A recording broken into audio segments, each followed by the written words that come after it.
quoi consiste le métier de luthier? Alors le métier de luthier consiste à fabriquer des instruments de la famille du violon, les instruments à cordes frottées, c'est-à-dire le violon, l'alto et le violoncelle. Alors la particularité du violon, c'est que l'instrument est voûté, c'est-à-dire que l'instrument est bombé, et par rapport à d'autres instruments à cordes, on fabrique donc l'instrument et on sculpte la voûte dans la masse. Ça, c'est très important. Donc on prend un bois qui est épais, un bois qui permet d'avoir suffisamment d'épaisseur pour en sortir la voûte. Et c'est très important pour le résultat sonore de l'instrument.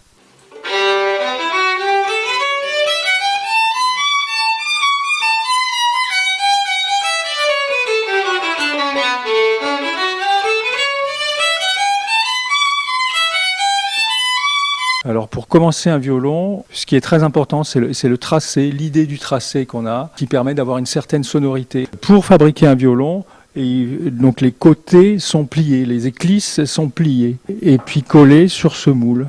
Donc là vous avez l'intérieur d'un violon, vous voyez que c'est toujours collé sur les tasseaux et les coins, les parties qui restent à l'intérieur. Après, on reporte sur ce bois d'érable et d'épicéa et on sculpte le galbe dans la masse. Pour sculpter dans la masse, on a on sculpte à la gouge, mais on a aussi des outils qui sont très sympas, qui sont des petits rabots. Quand on a terminé l'extérieur, quand on a terminé complètement l'extérieur de la voûte, on creuse l'intérieur, bien sûr. Un de nos outils principaux, c'est le canif. Et le canif nous permet de découper les contours, de couper les F. Vous voyez, ça c'est des F qui sont des deux côtés, donc on les découpe avec ce canif. Il y a une partie très intéressante aussi qui est la signature du luthier.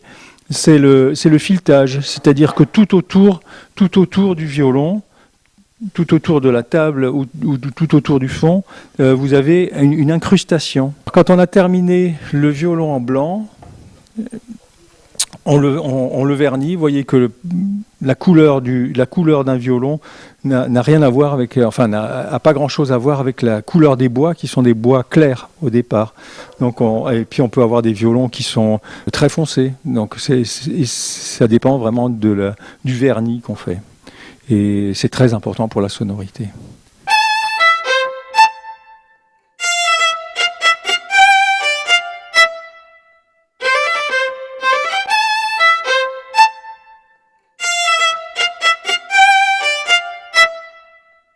Quelles sont les compétences nécessaires?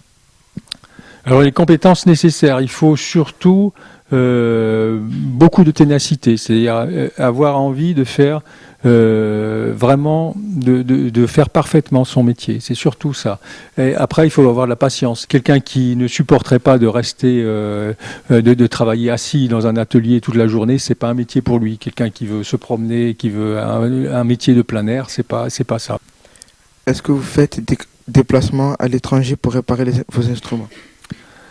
Je fais des déplacements à l'étranger, mais plutôt pour essayer de vendre mes instruments ou pour essayer de vendre des instruments ou faire des salons. Comme je suis installé à Marseille, c'est quand même ma clientèle locale et régionale qui est la plus importante pour la vie de mon entreprise.